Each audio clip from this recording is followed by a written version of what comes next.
Welcome to this web lecture on what is transport.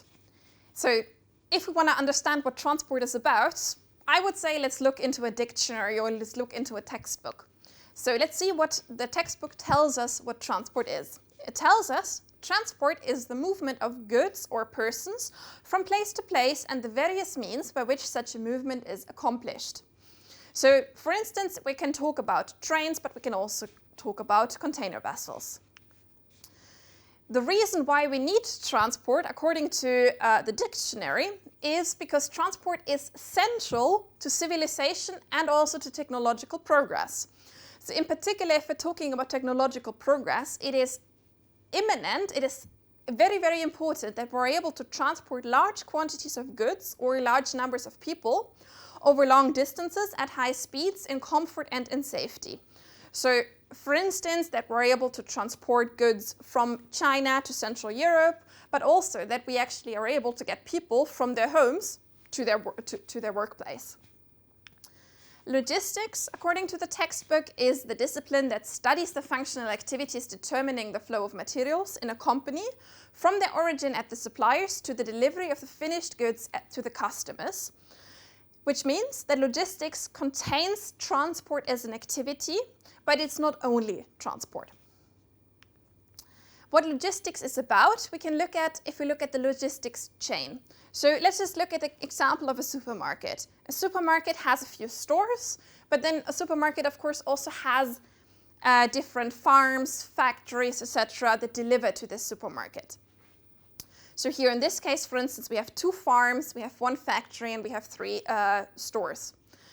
Usually what any sort of supermarket chain would do is they would have some warehouses in between, which makes sense if you think about this small little farm, which doesn't directly deliver to the supermarket, but they would deliver first to the warehouse, and from the warehouse, the supermarket will then receive its goods. And for instance, in this case, the farm at the top only delivers to the first warehouse, which again only delivers to the first and to the second supermarket, which means that the products that are being produced at the first farm only end up at the first or the second supermarket, but not the third supermarket, which however is not a problem because the other farm delivers there via warehouse too. The second thing that logistics is about, or that the logistics chain is about, is delivering to the home of the people in supermarket case, which can be people going from their homes to the supermarkets and picking up stuff there and then taking it home themselves. But in recent years, we more and more see home delivery, which means that a small truck goes from the supermarket to the individual houses and drops things off there. So what do we need in transport and in logistics? So a transport system of any type needs infrastructure, which in the case of the supermarket might be the warehouses, but of course also the roads that their trucks drive on. But for instance, if we're talking about some other systems, such as railway, we might talk about stations, but also the actual rails that the train eventually runs on.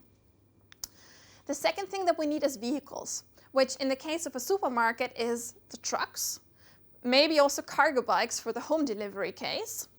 But for instance, if we're talking about me traveling to work, then of course this would be a train, this would be a bus, or maybe also a bike. The third thing that any transport system needs is operations.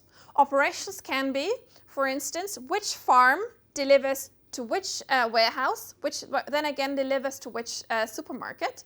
But it can also be the routing. So for instance, in which order does the home delivery truck visit the individual customers? It can have to do with scheduling, driver assignment, and so forth.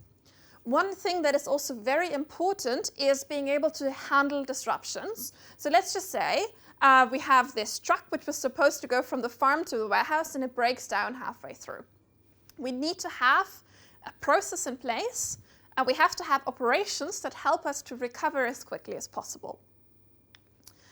So what I would like you to take away from this web lecture is, first of all, the definitions of transport and of logistics. Secondly, the logistics chain and what elements of a logistics chain has. And thirdly, the elements of logistics, so infrastructure, vehicles, and operations. Thanks.